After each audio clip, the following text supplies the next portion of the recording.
I'd like to start by thanking Choiseul for inviting Cameroon. For us, Choiseul provides a wonderful platform where public sector and private come together to discuss the future development of Africa, to share perspectives, mutually beneficial perspectives in terms of what they can do on both sides to improve the living conditions of Africa.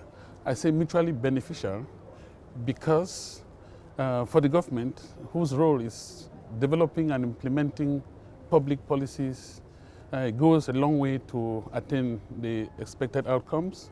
And for the private sector, of course, not only are they business-oriented, seeking to make profit, but at the same time, contributing in a substantial way in improving the living conditions of African citizens.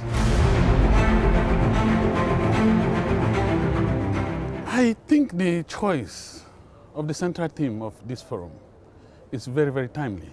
It's timely because it comes at a moment when there is an overall drive within Africa and the global south to change the narrative in terms of the challenges of the development of Africa. We are hearing beautiful voices being raised in terms of revising and reviewing the international financial architecture. And listening to the participants of this forum, I think the challenges in terms of developing Africa are centered mostly around finance. The needs for finance in terms of African challenges are huge, but the money does not seem to come to Africa. And everyone agrees that the current international financial architecture can't adequately respond to the development needs of the world as a whole, and Africa in particular. Choiseul, for us, choosing this topic of economic sovereignty of the continent seems to provide an opportunity for us to hold a conversation on how to change the narratives and reorientate how it all pans out. I think so far the perspectives are good. Perspectives are good with the entry into force of the African Continental Free Trade Area. And the only way, I think, for Africans as a whole, for all African countries coming together, is to take advantage of this platform in order to reinforce value chains within the continent.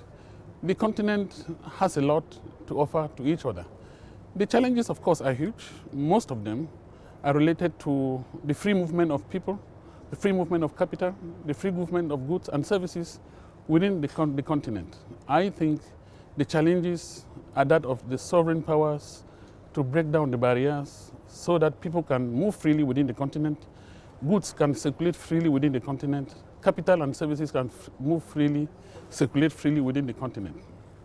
I was particularly pleased when one of the interveners raised this issue. I think that was the Minister of Foreign Affairs from Benin, when he raised the issue of free movement within the continent. I think it all turns around this. Goods can't circulate without people. Services, capital can't circulate without people. It is important. I think this is the main way out of the difficult situation in which the development of Africa finds itself today.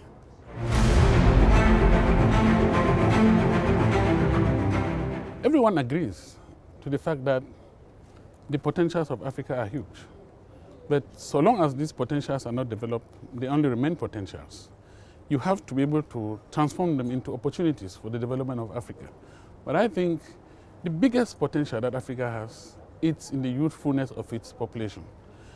Of course, we have rich underground with minerals and what have you, but on the surface, we have the people.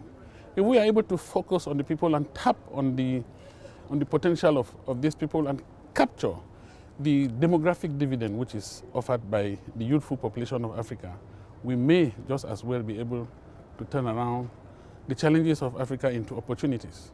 And most importantly, the development of the value chains. The recent economic shocks ushered in particularly by the COVID pandemic and the ongoing crisis between Russia and Ukraine, provide sufficient solutions to some of the problems that Africa faces. I think it is time to reduce the dependency of Africa on the other countries. Thank you.